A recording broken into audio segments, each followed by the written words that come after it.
5G'র যুগেও ডাইনি অপবাদে এক ঘরে পরিবার, এমনটাই ঘটেছে বালুরঘাট অমৃতখণ্ড গ্রাম পঞ্চায়েতের বিরোহিনী এলাকায়। এমনকি প্রাণে মেরে ফেলার হুমকিও দেওয়া হচ্ছে প্রতিনিয়ত এক ব্যক্তিকে।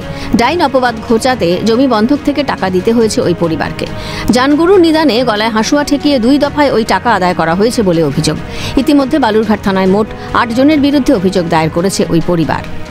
ইচ্ছে দিয়ে ভাঙা যাও যে 10-এর মধ্যে আমাকে বসায় মানে ডাইনির অপবাদে হুমকি দিচ্ছে, মারবে আমাকে এইভাবে। মারার ভয়ে আমি টাকাটা দিয়েছি।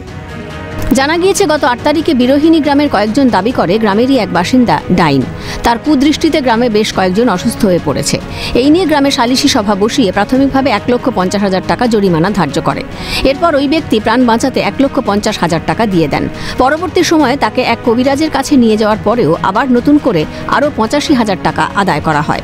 অভিযোগ, এখনো পর্যন্ত মোট 2,35,000 টাকা হাতিয়ে নিয়েছে গ্রামের কয়েকজন। হতদরিদ্র পরিবার এখন প্রাণ বাঁচাতে গ্রামে এক ঘরে। বাধ্য হয়ে প্রশাসনের দ্বারস্থ ওই ব্যক্তি।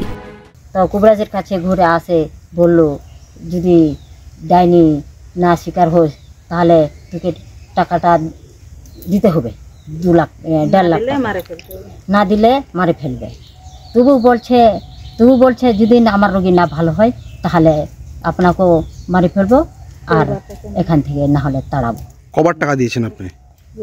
টাকা প্রথমে দিয়েছে 1.5 লাখ, তারপরে যে কুবরাজের কাছে যায় ওখানে আবার কুবরাজের কাছে যায় ওখানে আবার 85,000।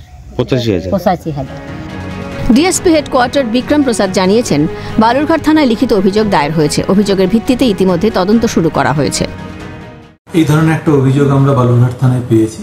সেই অভিযোগের ভিত্তিতে আমরা নির্দিষ্ট ধারায় কেস রুজু করেছি, তদন্ত শুরু করা হয়েছে। অজ্ঞানতার অন্ধকারে এখনো কুসংস্কারের বেড়াজাল ছিঁড়ে কবে মুক্ত হবে সমাজ? বিচার চাইছে ওই পরিবার। শঙ্কর কুমার রায়ের রিপোর্ট, ক্যালকাটা নিউজ।